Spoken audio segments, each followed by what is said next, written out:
So, pretty unexpectedly, a new Gobliiins Collection just came out. And personally, the original trilogy is still one of my favorite adventure game series ever made.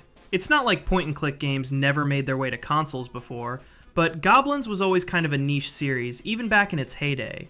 This is definitely one of those never thought I'd see this in my lifetime releases. The collection is available digitally on consoles, and there's also going to be a physical collector's edition with a decorated floppy disk, signed postcard, and one of those big, authentic PC game boxes that used to sit on store shelves back in the day. Weirdly enough, though, there doesn't seem to be a PC version right now, at least not yet. The package includes Gobliiins 1 through 5, which is actually pretty impressive.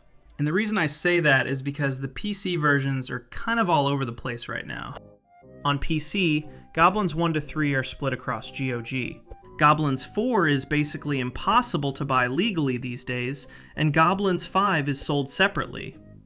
One thing missing here is Woodruff and the Schnibble of Azimuth, probably because Pierre Gilles Hodes was mainly involved with the art side of that game. One of the first things you'll notice is that you can switch between the original PC floppy versions and the CD versions of Gobliiins 1 through 3. Technically, you can already do this on GOG through the additional executables menu, but it's still nice to see it included here. I'm not really sure how many people actually played the CD versions back then. Personally, I think the Gobliiins 1 CD version is pretty decent, since it mostly adds higher quality music and sound effects.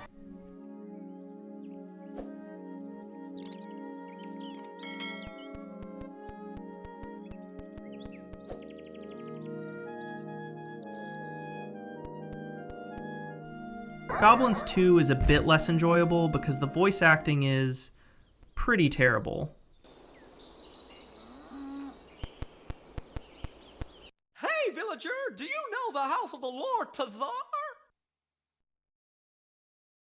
It's at the end of the village. The house And Gobliiins 3 CD, I'd rather not talk about it.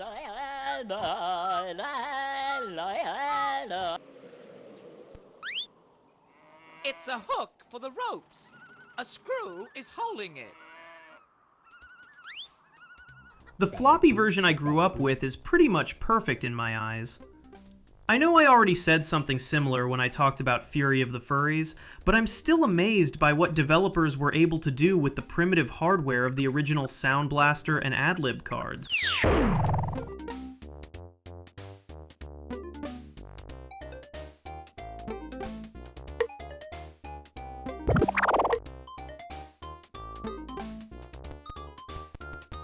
One thing worth mentioning is that the collection only includes the PC versions. There's no Amiga floppy release or anything like that. Considering modern retro collections usually include multiple ports and regional versions, I don't think that would have been too much to ask. What's interesting though, and apparently undocumented, is that you can freely swap between the floppy and CD versions while keeping your progress. The collection lets you continue from where you left off independently of the in-game save system, which is actually pretty cool. The emulation itself for the original DOS trilogy is excellent. In fact, it feels smoother than the default GOG setup that uses ScumVM, which for some reason has always felt a little sluggish to me in these games. Now we need to talk about the controls, because this is probably the collection's biggest weakness. On PS5, there's no touchpad support, which wasn't all that surprising. Since the collection also launched on the original Switch, there doesn't seem to be any support for the Switch 2 mouse mode either. So what you're left with is analog stick controls. To be fair, they're not terrible, but this is still a genre built around precise cursor movement, pixel hunting, and sometimes coordinating multiple goblins at once, especially in Gobliiins 3. There is an option to slow down the cursor with L2 or R2, but more than anything, it reminded me just how intuitive mouse controls are in games like these. There's also a hotspot display option. It helps, but not by much. The one exception here is Gobliiins 4, which actually works a little better without a mouse. Personally, I never really liked that game. Performance-wise, though, it runs just fine alongside Gobliiins 1 through 3. Gobliiins 5 is the only game that struggles a bit technically. Visually, it also suffers from the fact that even the original release never really managed to recapture the classic pixel art style of the earlier games. The upscaling here definitely doesn't do it any favors.